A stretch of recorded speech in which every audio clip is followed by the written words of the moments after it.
I finally got around to it and bought myself a new gaming chair, the X-Racer King Series.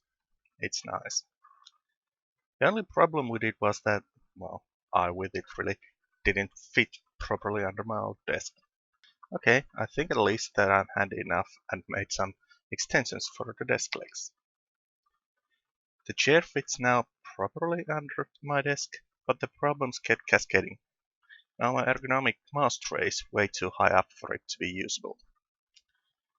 After a bit of digging, the chair manufacturer itself offered a solution that mounts the mouse tray to the armrest of the chair. Sweet. But sadly, the product is not available for the wider armrests of the King series. I figured I had two options. Either buy a non-fitting tray from the chair manufacturer and mod it, or create an original version from scratch based on the same idea. I chose the latter option. This was my first prototype. It was not great, but it proved the concept for me.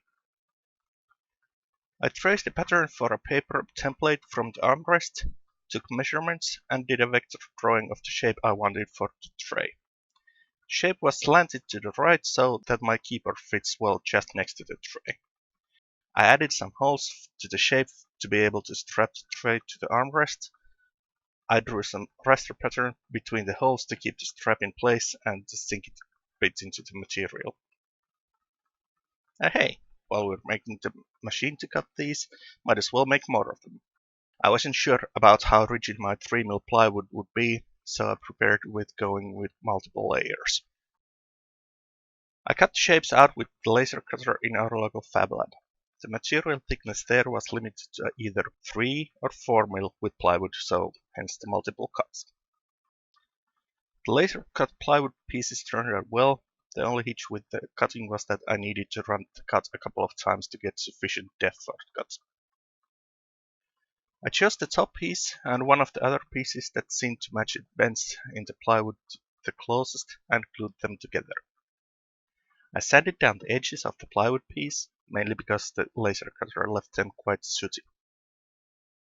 I had purchased 4 ratchet straps from my local hardware store. I realized that I only needed 2 of them for a stable attachment to the armrest with this configuration. I threaded the straps through the 2 center mounting points. Okay, that's the basic structure covered. Now on to the frosting. I struggled a bit to find an easy to use and stable 3D modeling software. I ended up with Autodesk Fusion 360 thanks to the Element 14's The Ben Heck Show where they use it extensively. As a starting point for the 3D modeling, I imported the same SVG file to the Fusion 360 and what I used with the laser cutter to cut the plywood.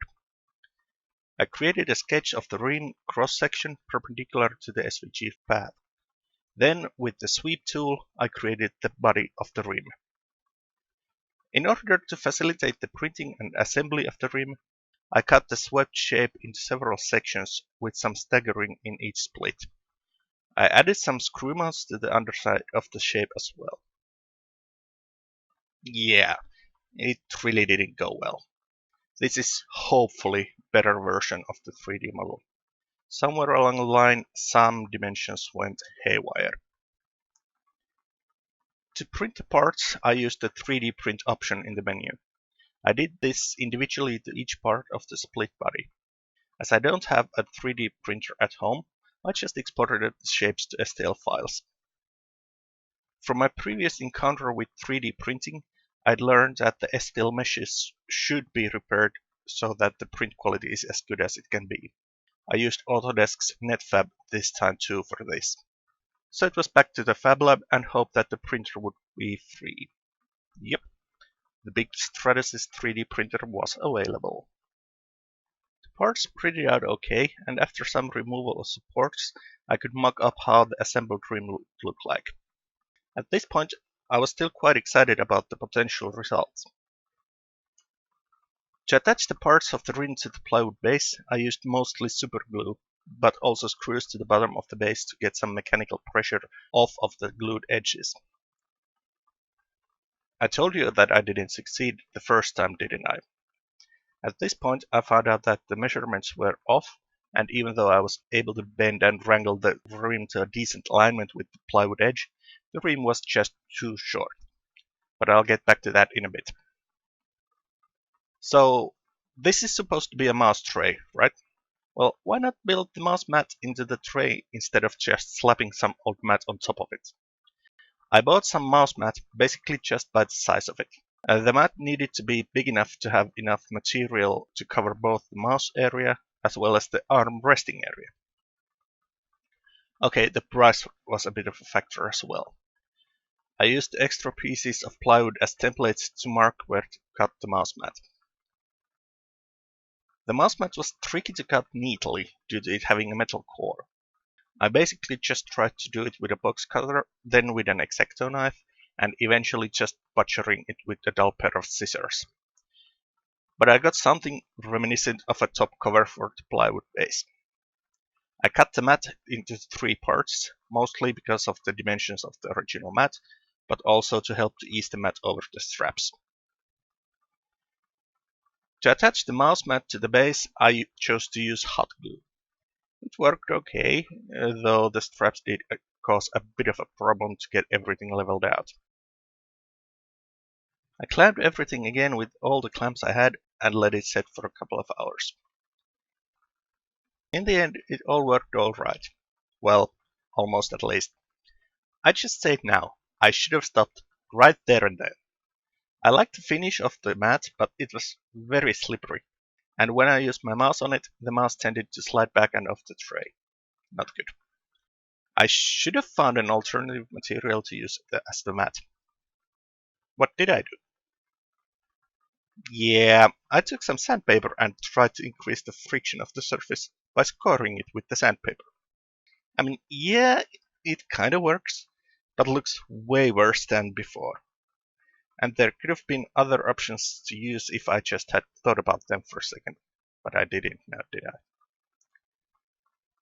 And to make things look even iffier, I decided that I could hand mold something to the same standard as a 3D printed object would be.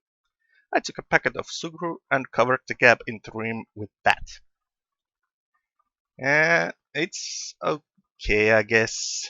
Functionality before aesthetics and whatnot. What little Sugru I had left, I stuck to the rear end of my mouse to add resistance to it sliding down and off the tray. At least that worked. Yay! Now it is ready and in use. I slapped my wireless mouse and wrist rest on top of the tray. And functionally, it's top-notch.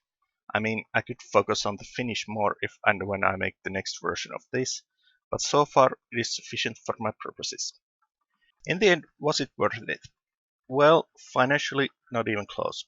I paid over twice the amount of the version the chair manufacturer would have sold theirs for in materials alone, and possibly even 3 times if you count the early chopping board prototype into it. Then again, I have no idea what the modding of the manufacturer version would have cost to be useful with my chair. But as a project and a learning experience, this was definitely worth it. I got excited about making stuff, and hopefully this video gives you a bit motivation to get into making as well. Thank you for watching.